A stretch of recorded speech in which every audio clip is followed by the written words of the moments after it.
रायस्तार एक नाम नहीं, एक साया था। पूरे इंडिया का सबसे बड़ा माफिया। उसकी आवाज का मतलब था हुकूमत, और उसकी आंखों में देखना मौत को बुलावा देना था।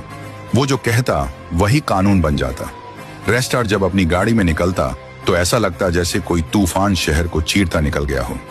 इंडिया में तो उसके दुश्मन पहले से थे, अब वो दूसरे मुल्कों में भी नफरत की लिस्ट में सबसे ऊपर था। और वहीं से उठ खड़ा हुआ उसका सबसे बड़ा दुश्मन, ब्लैक 444। एक ऐसा शख्स जो सिर्फ खून में यकीन करता था, और अब उसने फैसला कर लिया था रास्टार को खत्म करने का।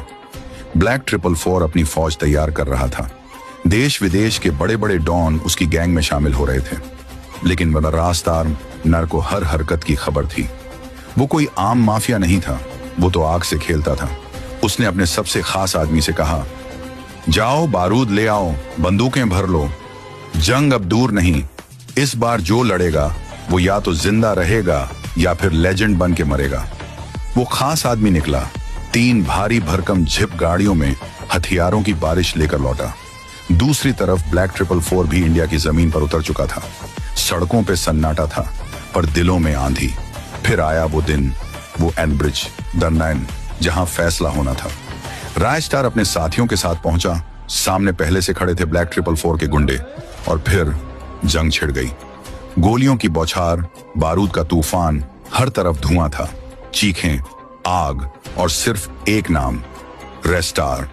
जब धुआं छटा, मैदान में सिर्फ खून था और गुंडों की लाशें।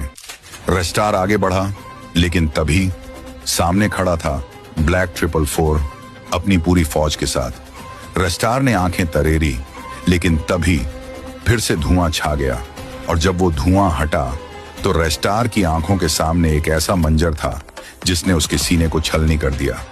Part 2 comment.